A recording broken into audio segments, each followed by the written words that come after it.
Do you believe that a rose cutting that seems wilted can still grow roots and become a new plant? No rooting hormone, no chemical fertilizers, just with natural ingredients that you may already have at home. But why does this method work? And what is really happening inside the rose cutting? First, we need to choose the right cutting. Not too young because the tissue is not yet stable. Not too old because its ability to regenerate is reduced. Ideally, choose a moderately mature cutting. Each segment should be about 5 to 7 centimeters long and must have at least one dormant bud. Because it is at this dormant bud that new roots and shoots will form.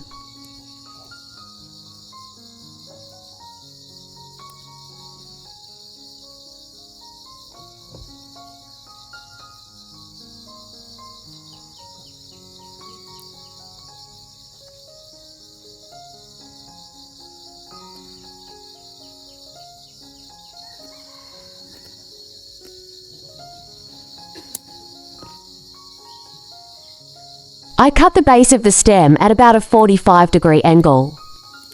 The angle cut increases the surface area in contact with water, while also preventing water from sitting directly on the surface, reducing the risk of stem rot.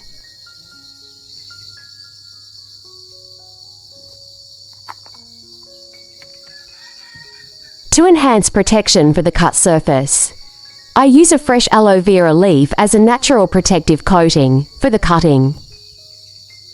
Aloe vera contains enzymes, amino acids, and a small amount of natural plant hormones. Aloe vera gel has mild antibacterial properties, helping to limit fungi and bacteria from entering the cut surface. When I insert the rose cutting into the aloe flesh, the gel coats the entire cut surface.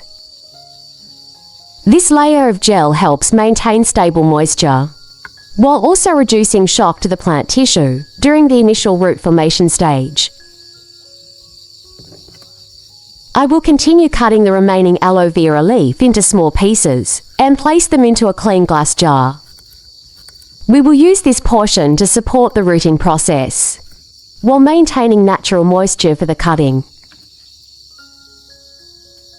This helps prevent the cutting from drying out during the early stage.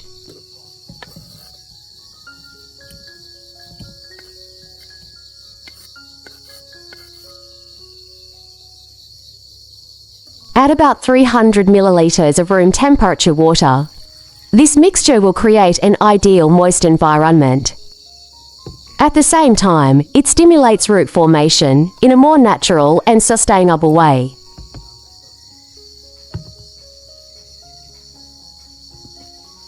The next ingredient I use is cinnamon powder. Cinnamon powder has natural antifungal properties. Many studies show that cinnamon helps inhibit the growth of certain fungi that cause rot. Then pour in about 500 milliliters of gently boiling water. The high temperature helps extract the natural antibacterial compounds from the cinnamon, creating an effective solution for treating the cut surface. Finally, I close the lid and let the solution cool naturally. I took this opportunity to recycle plastic cups, turning them into ideal nursery pots for the rose cuttings. This is a simple yet highly effective way to reuse everyday household items, saving money while also protecting the environment.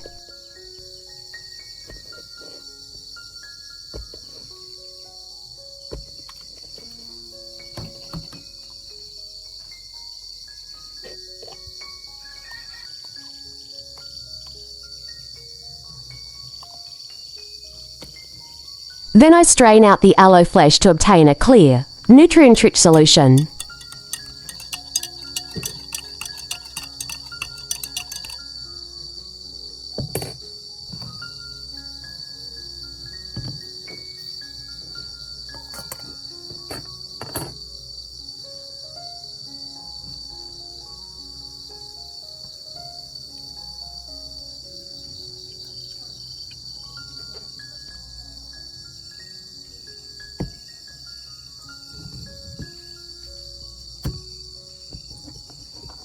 Once the cinnamon water has completely cooled, I mix it thoroughly with the aloe solution to create a natural root-nourishing blend. It provides antibacterial protection while also supporting the formation of strong, healthy roots for propagation.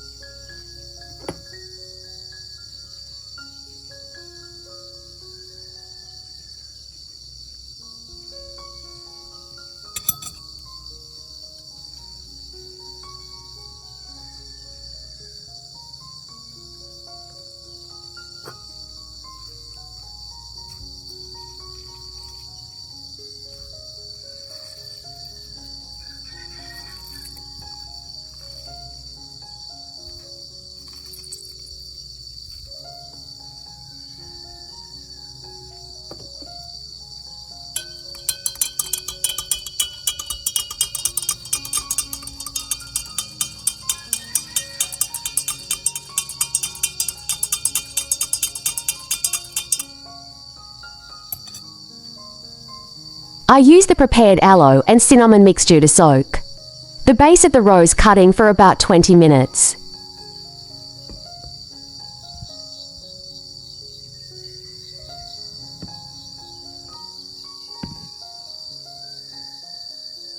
Next, I place peat moss into a clean bowl and soak it in the natural nutrient mixture I just prepared.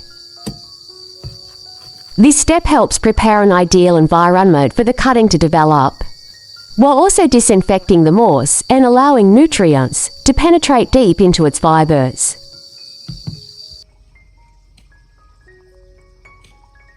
After soaking the moss in the mixture for about 10 minutes, remove the soaked moss from the solution and gently squeeze out the excess water. At this point, the moss is ready to be used as a growing medium, moist and well aerated. Clean and protective, it helps safeguard the cutting and create ideal conditions for strong root development. Place the moss into the recycled plastic nursery cup. Press it down gently, just enough to secure the cutting, while still maintaining its natural looseness and airflow. A moist, well-aerated, and clean environment is the ideal condition for roots to begin forming. Gently take the cutting and pat the base dry with a clean cloth to remove excess moisture.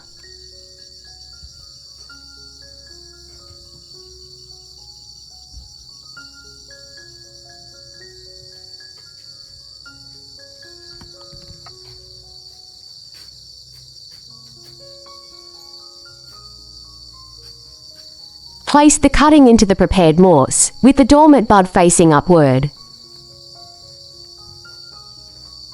I gently press the surface of the moss to secure the cutting, ensuring the base makes even contact with the moist environment, an essential condition for roots to form and develop. I cover the part with a transparent plastic lid that has ventilation holes, helping retain moisture inside while still allowing proper air circulation. This helps prevent mold that could damage the cutting. In the following days, I regularly check the moisture level and lightly mist the medium whenever it begins to dry out. Maintaining consistent moisture prevents the cutting from losing water and creates favorable conditions for root formation. I place the part in a cool spot with indirect light, avoiding direct sunlight, an ideal environment for bud development, and increasing the success rate of rooting. After some time of waiting, new shoots begin to emerge from the dormant buds.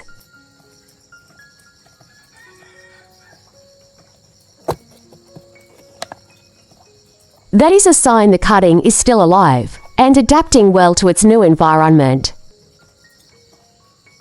When the shoot continues to grow steadily, it is often a positive sign that the root system below is gradually forming. To be sure, I gently brush away part of the growing medium around the base of the cutting to check I work very slowly, avoiding any damage to the young roots, which are still thin and fragile. Beneath a moist layer of moss, creamy white roots begin to appear. The bright white color shows that the roots are still healthy, with no signs of darkening or soft rot from excess moisture.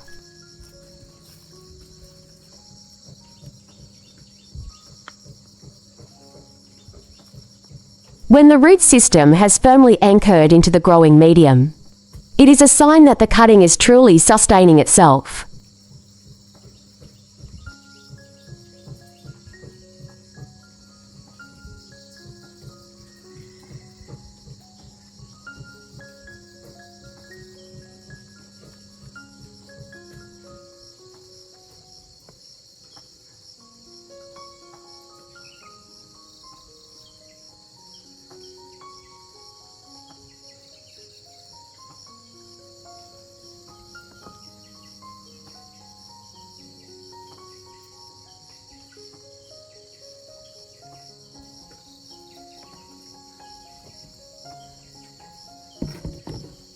This is the right time to move the plant to a larger part. More space will allow the roots to continue branching and developing steadily.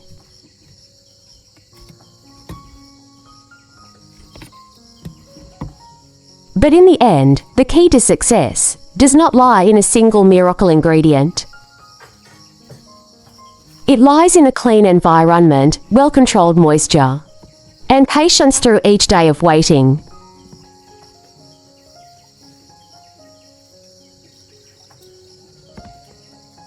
It lies in a clean environment, well-controlled moisture, and patience through each day of waiting.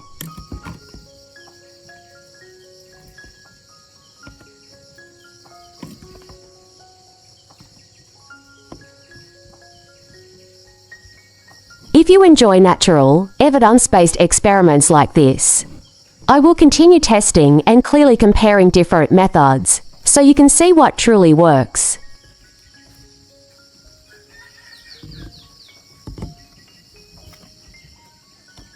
Thank you for staying with me until the end of this journey.